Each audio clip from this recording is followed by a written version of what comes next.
Imagine waking up to the sound of stone scraping against bone. You're conscious, there's no anesthesia, no antiseptic, no mercy, just someone carefully, methodically drilling a hole into your skull. Thousands of years ago, this actually happened. The most shocking part? He survived. This is the story of a prehistoric human who endured one of the oldest and most terrifying surgeries in history. And what his survival reveals about ancient medicine, community care, and the very beginnings of human empathy. Chapter 1. The Discovery in the Dirt. Part 1. Unearthing the Mystery. Sun was blistering over the highlands of modern-day France when a group of archaeologists made a discovery that would shake the foundations of everything we thought we knew about prehistoric medicine. Buried beneath layers of soil and time, surrounded by broken tools and animal bones, lay the skeletal remains of a human, old, worn, and clearly ancient. But it wasn't the age of the skeleton that made jaws drop. It was the gaping hole in his skull. Clean, rounded, deliberate. This wasn't the result of trauma, violence, or a predator attack. This was surgery. Brain surgery, in a time long before anesthesia, antiseptic, or even the written word. The site was a prehistoric settlement called Ensisheim, dating back over 7,000 years deep into the Neolithic period. The man, aged somewhere between 20 and 40, had been buried with the kind of care usually reserved for a respected member of the community. His bones were carefully positioned. Nearby were animal offerings, shards of decorated pottery, and fragments of tools. But all eyes were on the hole in his skull, about 5 centimeters wide, carved with stunning precision into the parietal bone. And what was even more astonishing, the edges of the bone showed signs of healing. This man hadn't just been operated on, he had survived. In that moment, one thing became clear. Our ancestors weren't just brutal hunters and gatherers, they were surgeons, caregivers, and perhaps even early scientists. The excavation team immediately sent the skull to a lab for further analysis. Scans confirmed the signs of bone regrowth, a clear biological indicator that the patient lived for weeks, months, or even years after the procedure. But who was this man? Why was he operated on? And most importantly, who did it to him? And how did they know what they were doing? Part 2. Who was this man? The skeleton, though silent, began to speak through science. The man had stood about 5 foot 6 inches tall. His bones told the story of a physically demanding life. Strong muscle attachments suggested years of labor. Likely hunting, building, or crafting.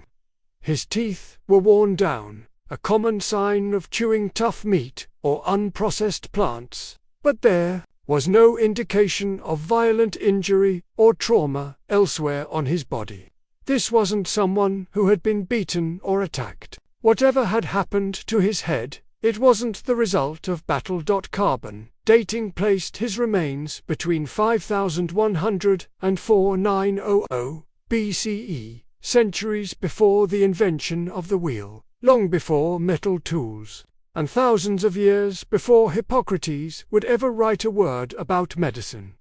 And yet, someone had opened his skull intentionally, and with enough skill to avoid killing him, researchers began reconstructing what his world would have looked like. He likely belonged to a small Neolithic farming or herding tribe. He may have lived in a simple wooden structure with a thatched roof, surrounded by domesticated animals, crops, and a tight-knit group of perhaps a few dozen people. That sense of community was key, because if he survived the operation, that meant someone cared enough to keep him alive afterward.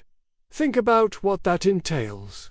Clean food, shelter, guarding him against infection, managing his pain, helping him eat and sleep, monitoring his wound in a world with no hospitals, no bandages, no antibiotics. That kind of aftercare meant teamwork.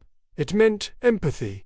It meant someone looked at this man, broken, bleeding, vulnerable, and didn't abandon him. They helped him heal. That changed everything. This wasn't just a medical mystery anymore. It was a window into the earliest signs of human compassion. And yet, the biggest question still loomed. Why? Why would anyone cut open a man's skull in the Stone Age? Part 3. The first clues of ancient healing to understand the why. Archaeologists turned to patterns.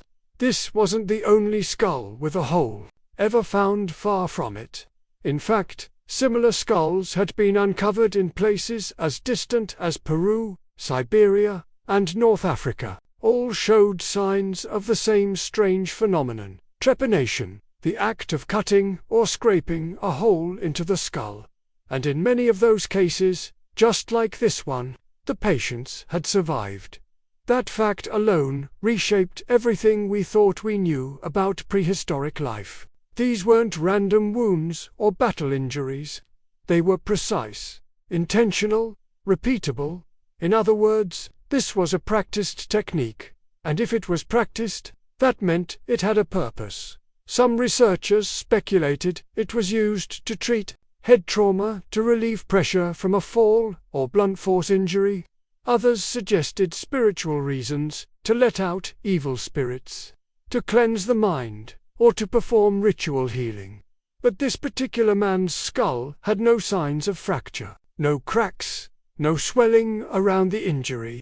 So maybe he wasn't injured at all, at least not physically. Could he have suffered from seizures, chronic headaches, behavioral issues?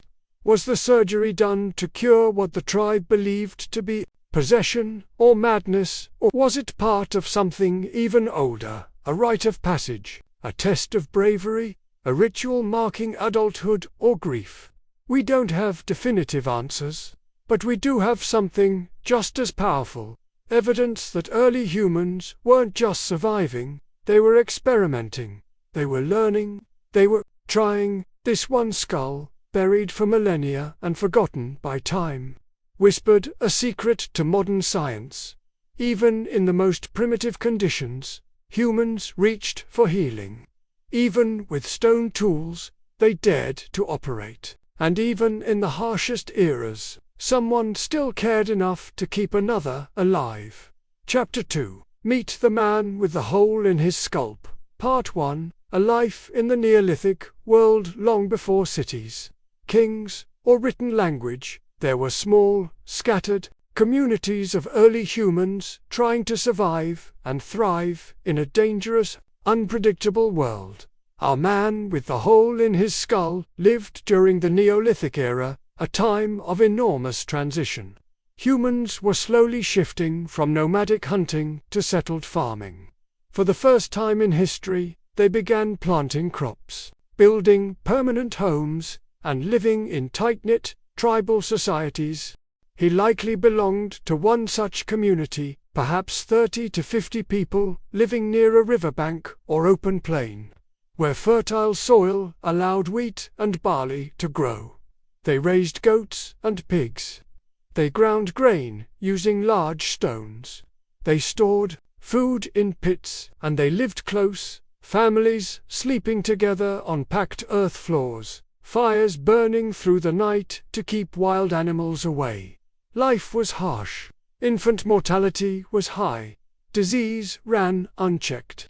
Food shortages could turn fatal. And yet, somehow, this community had room for care. The man's skeleton tells us he made it to early adulthood, possibly even his mid-30s, a respectable age for that time. His bones were strong, but not without damage. He had minor arthritis in his knees and wear on his spine, suggesting long hours of bending, lifting, and walking. His teeth flattened and chipped, hint at a gritty diet, possibly due to stone-ground flour that left microscopic sand in the bread. He may have been a toolmaker, a hunter, or perhaps a farmer. Whatever his role, he wasn't at the bottom of his society. He was buried with ceremony, his body placed carefully, items arranged beside him. In that era, burial wasn't for everyone. It was for people who mattered. Which raises a deeper question. Did they operate on him because he was valuable? Or did he become valuable because they tried to save him? Part 2. Bones don't lie. Bones are far more than lifeless remains. They're time travelers, carrying silent messages from centuries ago. And in this man's case, they whisper with unusual clarity. The most striking message lies in his skull. Of course, that clean, round hole, about the size of a silver dollar. But the clues don't stop there. Forensic anthropologists noticed slight asymmetries in the man's facial structure. His brow ridge was more pronounced on one side. There was subtle thickening along the inner skull wall. These signs could suggest long-term neurological issues, possibly epilepsy or recurring migraines, conditions that are, to a prehistoric community, might have seemed like spiritual possession or curses from the gods. And that changes everything. This man suffered from seizures or fits. His behavior might have frightened or confused those around him. Some ancient societies viewed such conditions as sacred or dangerous, sometimes both. So when they cut into his skull, was it out of medical concern, a spiritual ritual, or an act of desperation? Either way, they didn't kill him. That's the key. The skull's edges showed clear signs of healing, smooth regrowth, not the jagged ends of a fatal wound. Experts estimate he lived at least several weeks, maybe months or more, after the procedure. That level of survival wouldn't have been possible without help.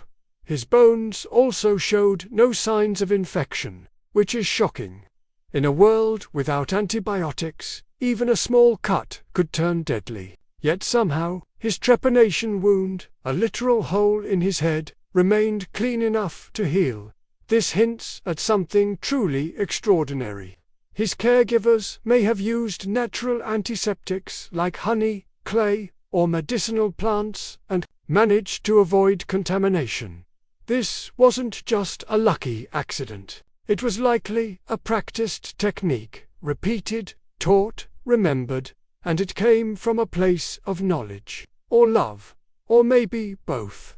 Part 3. A patient, a legacy. Whoever this man was in life, his survival after surgery made him extraordinary. In death, in modern terms, we might call him a patient, a man who underwent a dangerous medical procedure and beat the odds. But in the context of his time, he was likely seen as something more. A man who had gone to the edge of death and returned. That kind of survival could have made him a legend in his own village, a walking symbol of resilience, luck, or even divine favor, and while we may never know his name, his bones carry a legacy, one that speaks louder than any ancient language ever could, because the fact remains, he was not left to die. He was treated, he was protected, he was valued, in an era we often associate with brutality and survival of the fittest. This single skeleton tells a different story, one of community, of trial and error, and of a deep-rooted human instinct to heal rather than harm. It also suggests something we often forget when looking at our prehistoric ancestors. They weren't just surviving, they were thinking, feeling, and trying to understand the world around them. This man's survival hints at an ancient system of knowledge passed down over generations. A system where someone, perhaps many people, learned how to cut into bone without killing, learned how to keep wounds clean, learned how to recognize signs of recovery, and perhaps, more than anything, learned that it was worth trying to save someone, even when success wasn't guaranteed. That's what sets humans apart. Not our weapons, not our fire, but our willingness to look at someone who is hurt and try to help.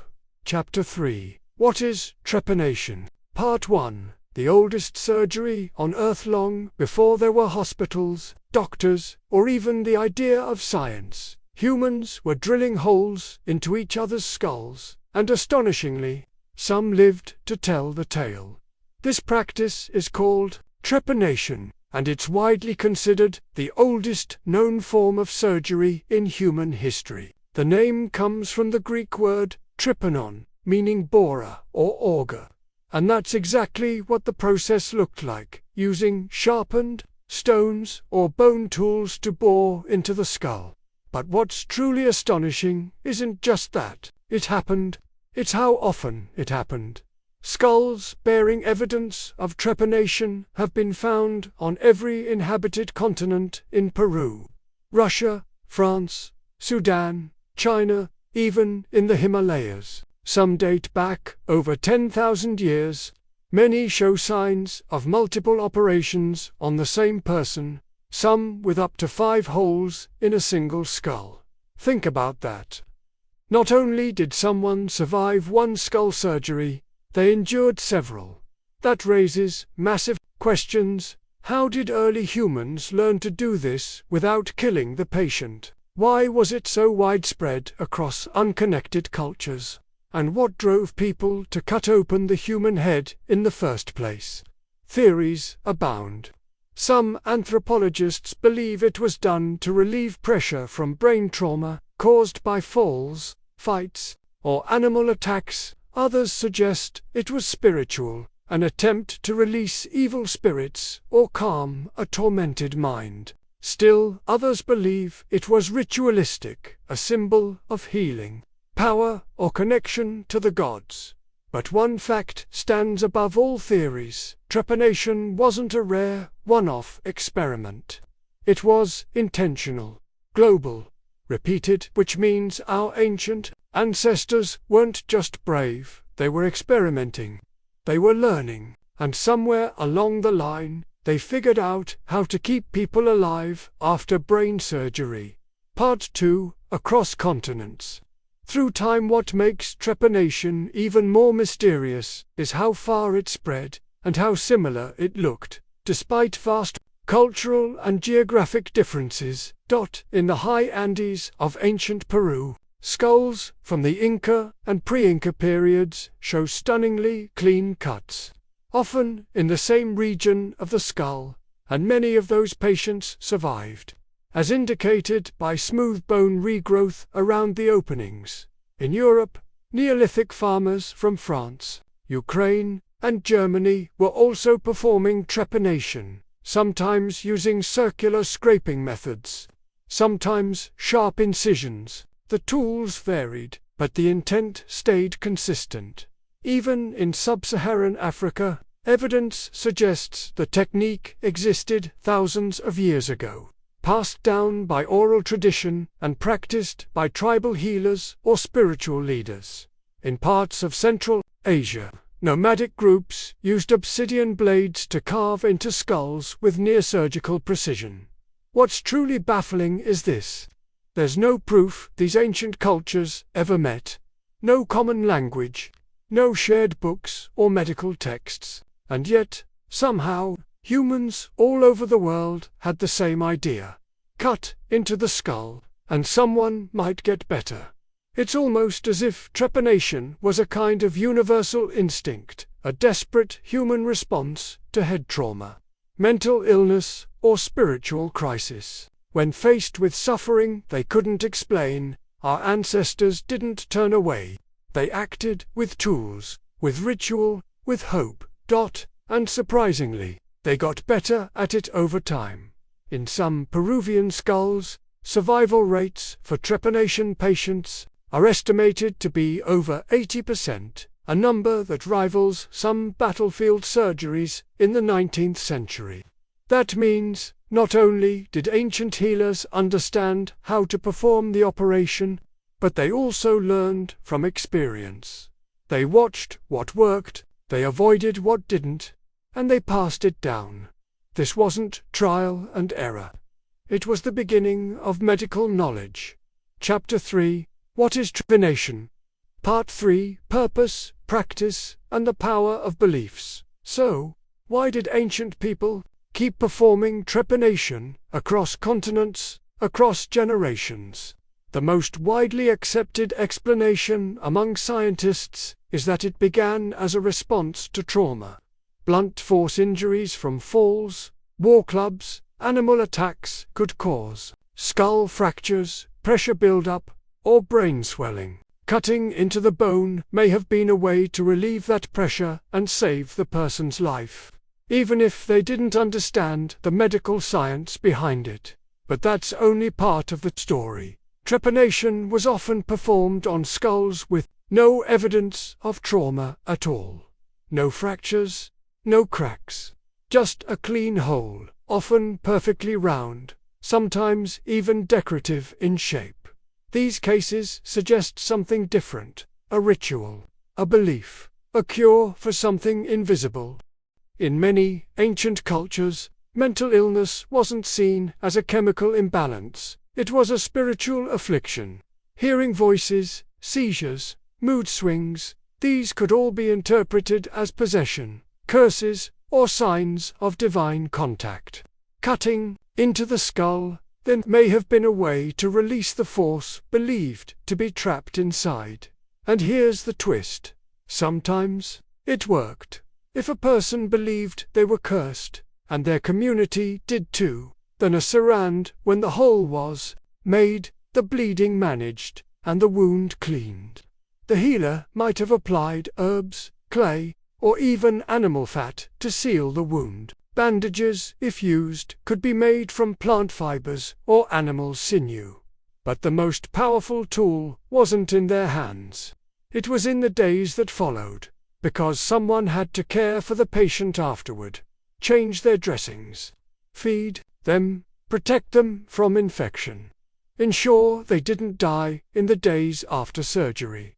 That meant something profound. The community didn't just know how to cut. They knew how to care, and in that simple, ancient act of caregiving, we see the first signs of medicine. Chapter 5: Pain, Survival and Bone Regrowth. Part 1: A hole that healed. The skull doesn't lie. When researchers examined the edges of the hole in the ancient man's head, they saw something extraordinary. Smooth, rounded bone growth. That meant his body had responded to the injury, not with death, but with healing. This wasn't a post-mortem wound. It wasn't caused by violence. This was a survived surgical procedure, and the proof was literally etched into his bones.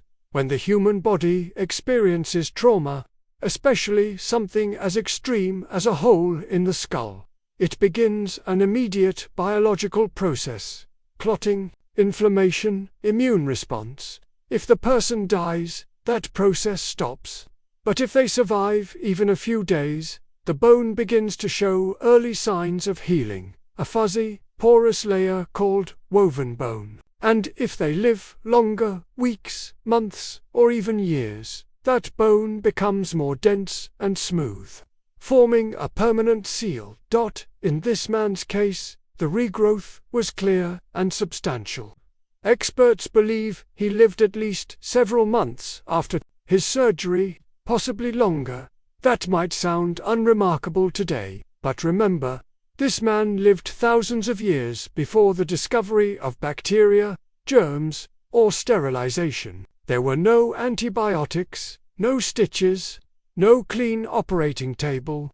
The fact that he didn't die from infection, shock, or blood loss is nothing short of a miracle, or rather, a testament to ancient skill. It also tells us something vital about his community. They didn't give up on him. Surviving trepanation required more than just a steady hand with a blade. It required days, even weeks, of recovery support. Someone had to keep the wound clean, make sure it didn't fester, and help the patient eat, sleep, and heal. This wasn't a one-person feat. It was a team effort, a cultural effort, a human effort. Part 2: The pain they endured. Let's not sugarcoat it. Trepanation would have been excruciating. Without modern anesthesia, Even the simplest cut would cause unbearable pain. Now imagine having your scalp peeled back, your skull slowly scraped open with a flint or obsidian blade, every nerve ending firing in agony. The pain would have been beyond comprehension, a level of suffering most of us can't even imagine. So how did they get through it? Some researchers believe natural sedatives were used. Certain plants like henbane, poppy, or wild lettuce have mild anesthetic properties. Fermented drinks, early forms of alcohol, could dull awareness. There's also evidence that ancient cultures used ritual hypnosis, chanting, or rhythmic drumming to put patients in a trance-like state. It wouldn't stop the pain, but it may have altered how the brain processed it. Still, it's hard to believe anyone could remain still for such a brutal procedure. That's why many believe the operation may have taken place over multiple stages. The healer might have begun the process slowly, a little scraping at a time, allowing the patient to rest in between. Over several days or weeks, the hole could have been deepened until the skull was breached. And here's where the human body surprises us. Once the outer layers of the skull are breached, there are no pain receptors in the brain itself. The scalp and bone are extremely sensitive, but the brain can't feel pain directly. That means the worst suffering came during the initial scraping and cutting.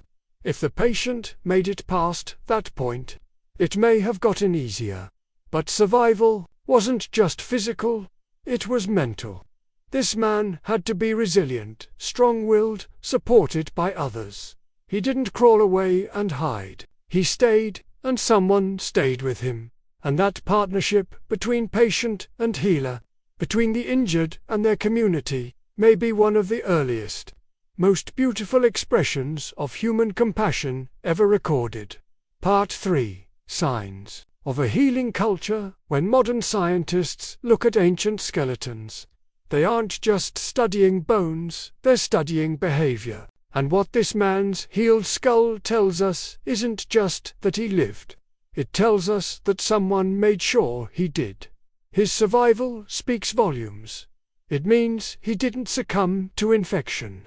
He wasn't abandoned. Someone tended his wound, cleaned the area, possibly changed primitive dressings made of woven plant fibers or soft animal hide. Someone made sure he was fed, watched, and safe from predators or rival tribes during his most vulnerable days. This care likely lasted weeks, if not longer. That's not a small effort, especially in a world where every member of the tribe had to contribute just to survive. Food didn't appear from a fridge. Clean water didn't pour from a faucet. To care for one person meant someone else had to hunt for them, cook for them, and protect them, often at a personal cost. And still, they did it. That alone suggests something remarkable about early humans. They weren't only concerned with survival, they valued healing, togetherness, and long-term life. This skull, with its surgical hole and regrown bone, is more than a medical artifact. It's a signpost of empathy. Proof that tens of thousands of years ago, when one of us was broken, others chose to help rather than walk away. That's not instinct. That's culture. It's the first flicker of organized caregiving, the root of everything we now call medicine, nursing, and surgery. This ancient man, long gone and silent, left behind something far greater than a mystery. He left behind a message. Even in a brutal world, humans found a way to care. Chapter 6. Who performed the surgery? Part 1. The first doctors. In the shadows of history, long before the Hippocratic Oath, before lab coats and latex gloves, someone took a sharp stone and cut into a human skull and saved a life. But who were they? The person who performed the surgery on our ancient man wasn't just a lucky bystander. They weren't improvising with no idea what to do. The clean edge of the trepanation, the survival that followed, the lack of infection, all of it points to a practitioner with knowledge, experience, and above all, trust. This person may well have been the first kind of doctor the world ever knew, not in name, but in action. In many Neolithic societies, medicine was deeply intertwined with spirituality. The healer was often the shaman, part doctor, part priest, part mystic. These individuals weren't just respected, they were feared, revered, and believed to possess a connection to unseen forces. They carried knowledge of herbs, whether childbirth, illness, and wounds, often passed down orally over generations. To cut into a skull, the seat of the soul, the mind, the divine, was not taken lightly. It wasn't just surgery, it was ceremony. This means the surgeon was likely someone chosen, either born into the role, or trained slowly under a mentor. They would have needed not only skill, but emotional control, patience, and the community's faith. Because, if something went wrong, if the patient died, that faith could turn into blame, or worse. And yet, this practitioner kept operating, they kept healing, which means people kept surviving. That's the most astonishing part. Trepanation didn't die out, it got better, and that means whoever held that blade was learning. Part 2. Trained by time, not textbooks. There were no anatomy books, no medical schools, no written instructions passed down on paper or clay tablets. And yet, trepanation happened again and again, successfully. So how did these ancient surgeons learn?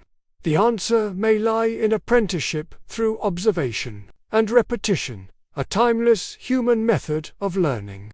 Just as early humans passed down how to hunt, build tools, or track animals, they likely passed down how to heal. Young members of the tribe may have watched elders clean wounds, set broken bones, and eventually carve into skulls. Over time, certain people likely developed reputations. She knows how to treat fevers. He can fix a broken leg. She helped that man survive the last skull cutting. In time, these people became known as the go-to healers, and their skills were refined with every success and every failure. They weren't guessing. They were watching, remembering, and improving. There's evidence to support this idea. In some burial sites, multiple skulls with trepanation holes show increasing levels of precision and survival rates. Early attempts might have been rough, larger holes, less clean cuts, but later skulls show smaller, more focused openings and fewer signs of infection. That means knowledge was accumulating. And perhaps the most powerful insight, in some skeletons, the trepanation hole is accompanied by decorative beads, tattoos, or sacred symbols. That suggests the procedure may have had a ritual component, but also that those who performed it weren't outcasts. They were likely central figures in their communities. People trusted them. People brought their loved ones to them, knowing the risks, but hoping for a chance. And more often than we ever expected, they delevined in every society where trepanation was practiced, from the Andes to the Alps, from the African savanna to Siberian plains. There was someone willing to act, someone who had the nerve, the experience, and the trust of their people to perform what is still one of the most delicate procedures in all of medicine. They didn't have titles like doctor or surgeon, but they earned something even rarer. They were remembered. Chapter 7. What this says about us. Part 1. Compassion. In the cradle of civilization, we often picture prehistoric humans as brutal, primitive, little more than animals in clothes made of fur. But the man with the hole in his skull tells a different story. His survival wasn't an accident. It was the result of effort, care, and connection. Someone saw him suffering and chose not to leave him behind. Someone risked their reputation, maybe even their life, to help. And others, possibly an entire village, helped him recover. Why is that important? because it proves that compassion is older than civilization. Before the pyramids, before written language, before organized religion, humans were already healing each other. They weren't just fighting to survive. They were finding ways to protect the vulnerable. That's not savagery. That's empathy. And empathy, scientists now believe, might have been essential to our evolution. Think about it. Humans are born weak. Our babies can't walk or feed themselves for months. We rely on others to raise us, protect us, teach us. Without compassion, our species wouldn't have survived. This skull, with its ancient surgery and signs of survival, is physical proof of that ancient social glue. It tells us that tens of thousands of years ago, humans were already forming bonds strong enough to risk everything for one another. They weren't just surviving, they were choosing to save.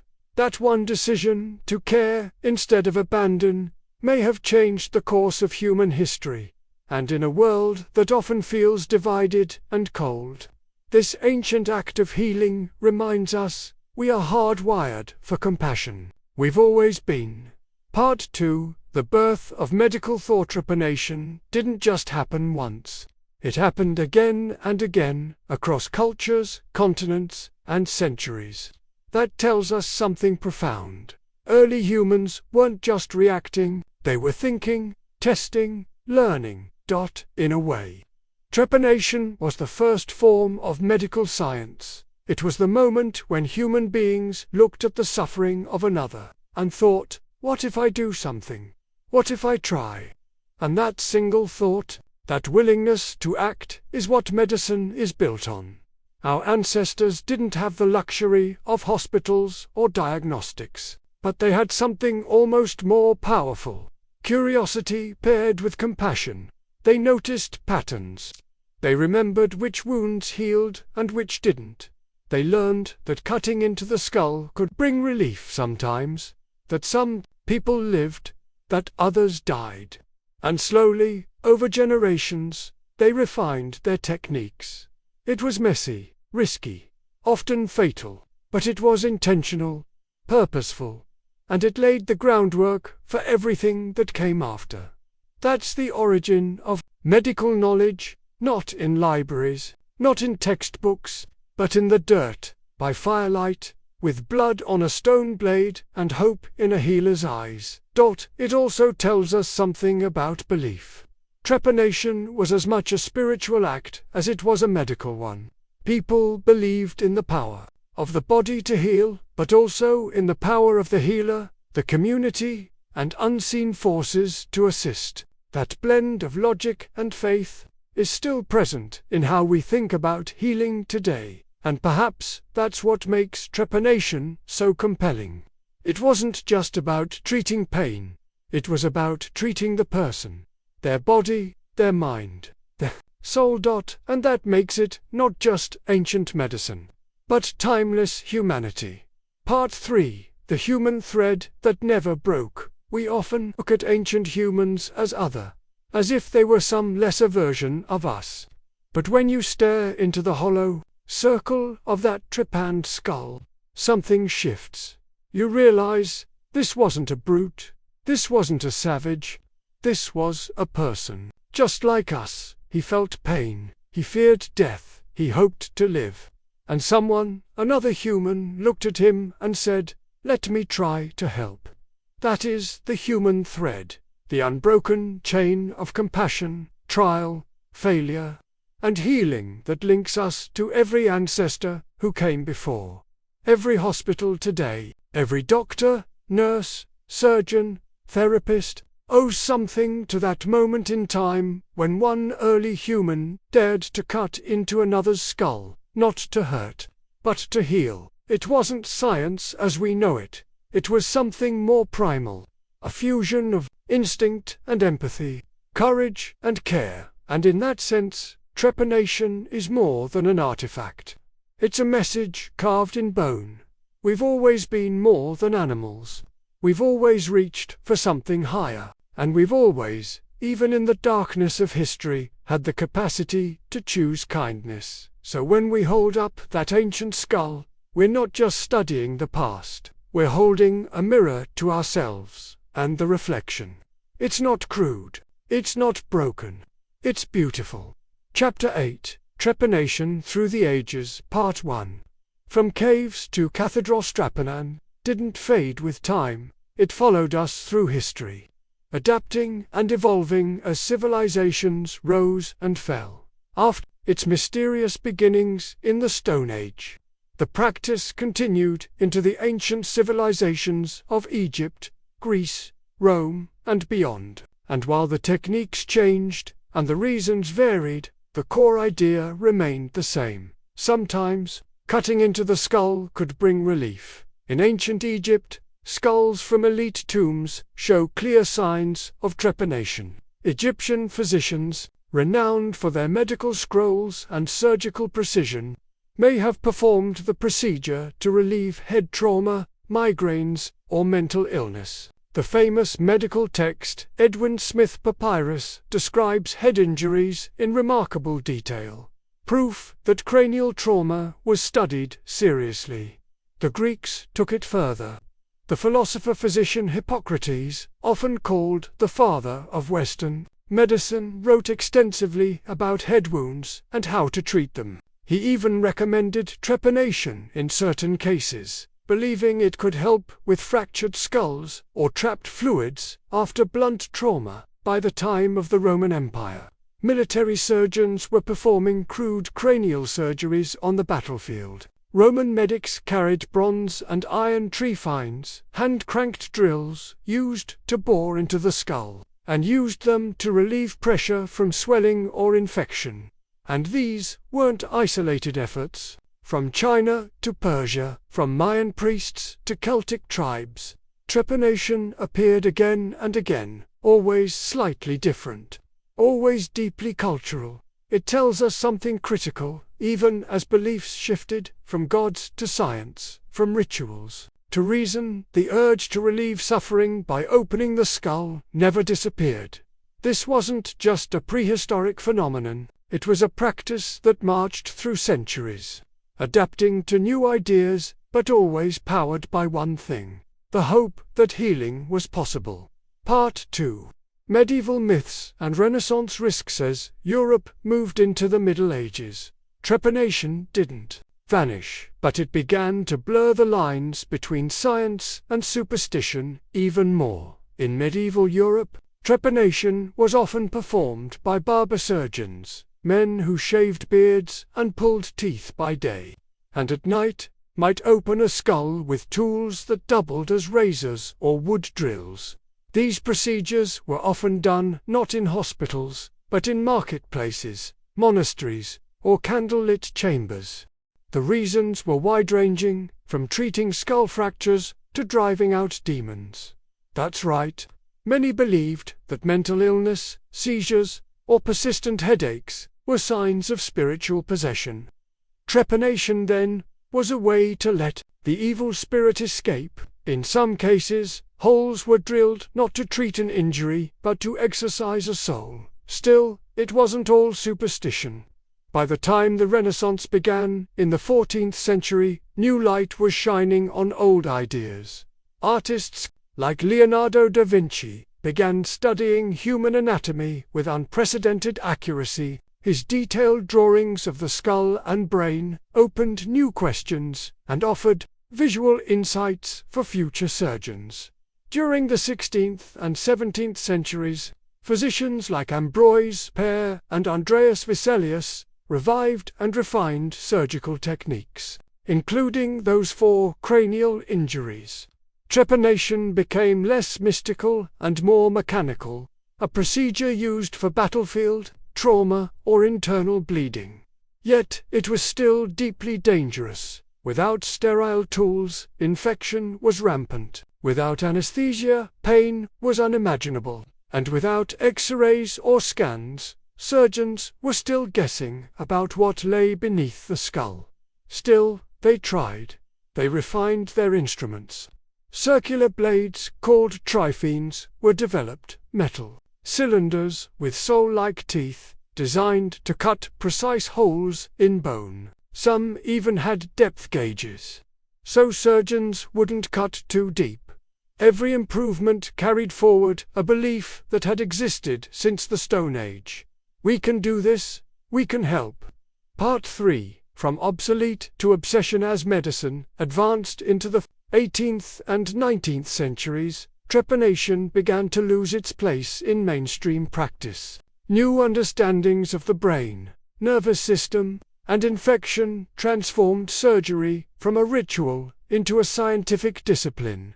With the invention of antiseptics, anesthesia, and eventually neuroscience, doctors found better and safer ways to treat brain injuries. Trepanation, once a symbol of bold experimentation, began to look outdated, even barbaric. By the early 20th century, it had all but vanished from hospitals in the Western world, and yet trepanation didn't die.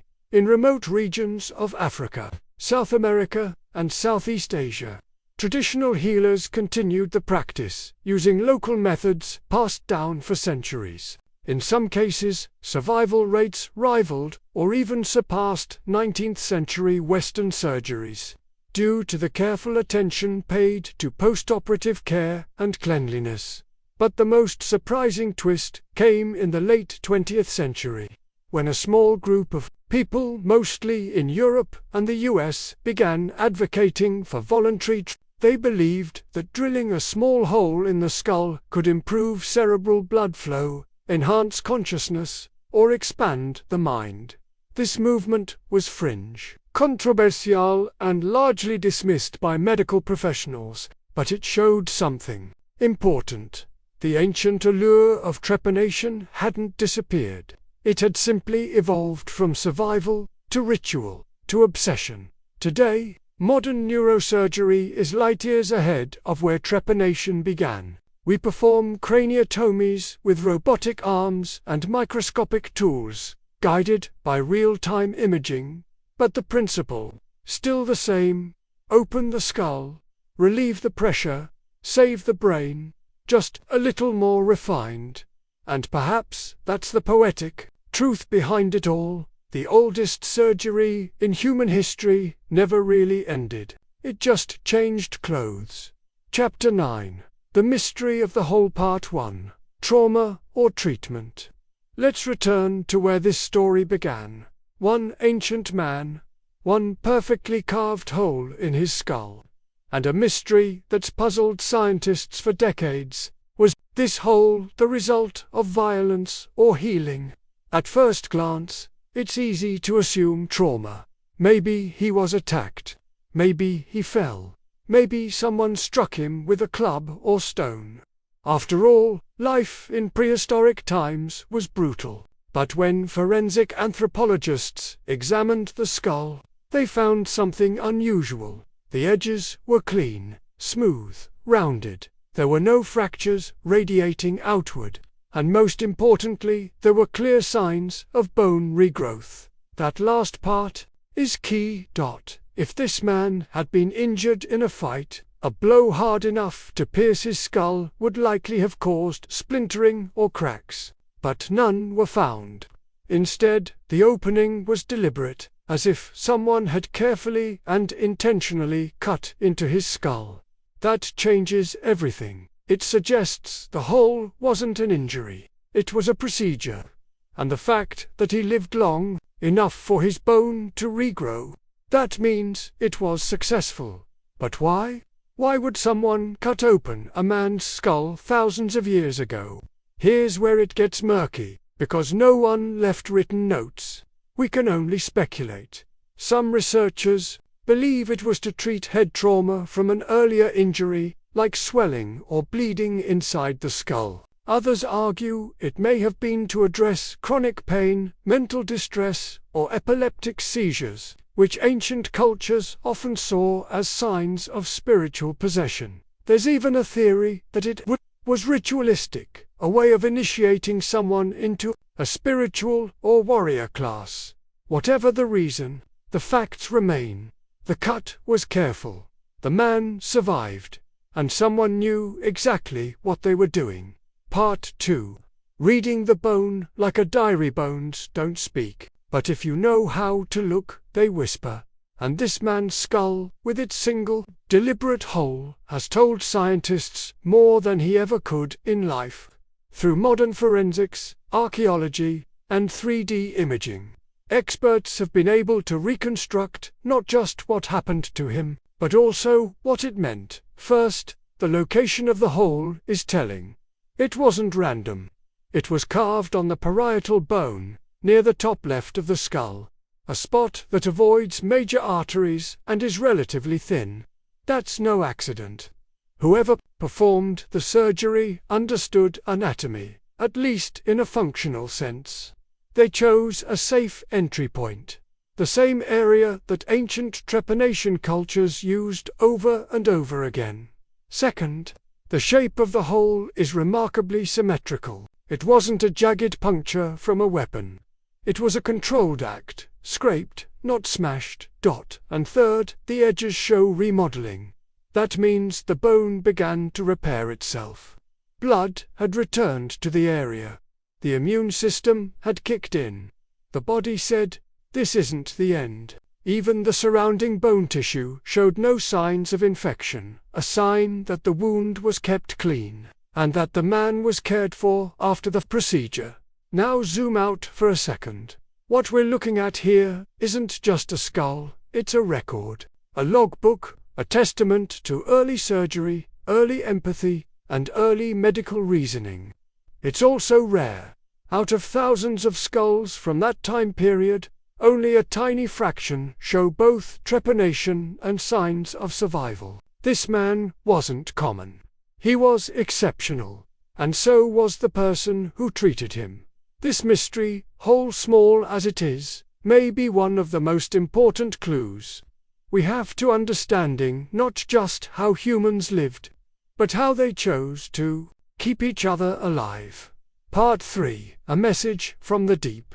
Past what began as a simple question, why is there a hole in this man's head, has now become a window into something much bigger.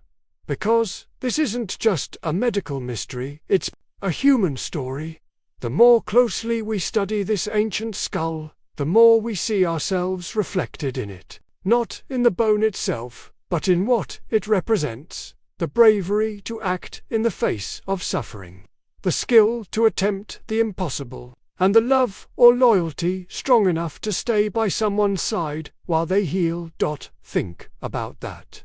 In a world where survival was a daily battle, where food was scarce, predators were near, and illness was a death sentence, someone still took the time to help another human survive a surgery on his brain. No reward, no fame, no textbook telling them what to do, just instinct, just compassion, just a desire to help. And thousands of years later, here we are, still asking questions, still learning, still in awe of what they managed to do with nothing but stone, fire, and heart. In the end, the hole in his skull may not tell us why he was cut open, but it tells us something even more powerful. That healing is not a modern invention.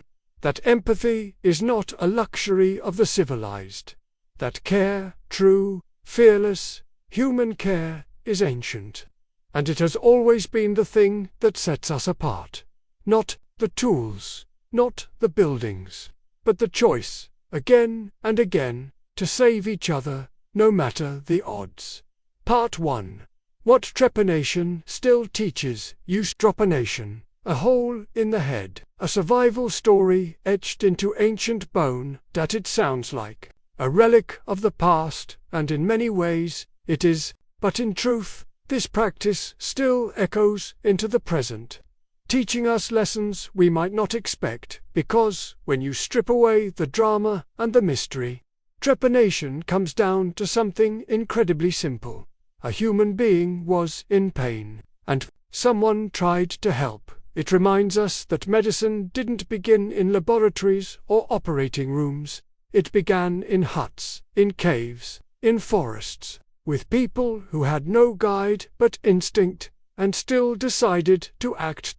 In a world filled with unknowns, They made a choice we still face today. Do we leave the suffering alone? Or do we try? That question hasn't changed. Whether it's a battlefield medic saving a wounded soldier, a nurse sitting beside a sick child, or a tribal healer scraping bone with a stone blade, it's all part of the same human story. Also challenges how we define advanced. We often think modern equals better. But 7,000 years ago, people were performing surgeries we'd still call risky today. And some patients lived. Not just one or two, hundreds. Across continents, across cultures. That survival rate isn't luck. It's evidence. Evidence of knowledge. Evidence of care. Evidence that these weren't brutes hacking at heads. They were early surgeons, guided by something powerful, the will to heal. Part 2. The legacy in our bones. When we look at the tripanned skull today, housed carefully behind glass in a museum or research lab, it's easy to see it as an artifact, a thing of the past, something to study. Add Part 3. We were always meant to heal, so what does it all mean? A hole in a skull, a man who lived, a people who dared to try. It means that healing isn't a modern invention. It's ancient, elemental, human. Before we wrote poems or built cities, before we mapped the stars or named the gods, we healed. We saw suffering and said, "Not if I can help it." And that instinct to reach out, to intervene, to ease another's pain is what binds us to our deepest, truest selves. Trepanation is proof that we didn't wait for progress to become human. We were human from the start. We were meant to bleed together, yes, but also to heal together. Together around the fire when one of us fell, to pick up stone tools with trembling hands and do what had never been done, simply because someone was hurting. That is our story. Not just survival, but connection. Not just curiosity, but compassion. Not just evolution, but empathy. And so, when we look at that skull, with its smooth, rounded hole and ancient whispers, we're not looking back at something foreign, we're looking in the mirror, at the beginning of all of us, because healing, in all its messy, painful, noble beauty, was always part of who we are, and it always will be. We began with a mystery, a hole in a skull, thousands of years old, but by the end, we uncovered something much deeper than bone. We found evidence that, even in humanity's roughest beginnings, someone cared. That compassion isn't something we learned from civilization, it's something we carried into it. Trepanation wasn't just the world's oldest surgery. It was our first recorded refusal to give up on each other. And maybe that's the real legacy here. Not just that someone survived, but that someone stood beside them, through pain, fear, and risk, and said, "You're not alone, I'm going to help." If that doesn't make you feel something, I don't know what will. Don't, so now I want to hear from you. What does this story say about who we really are? Do you think modern medicine has lost something ancient, or simply evolved? Drop your thoughts in the comments. I read every single one. And if stories like this move you, the hidden history, the quiet acts of bravery, the raw humanity, make sure to hit that subscribe button and turn on notifications. We've only scratched the surface. There are so many more untold stories, waiting beneath the layers of time, and together, we're going to dig them up. Thanks for watching. Take care of each other. And I'll see you in the next one.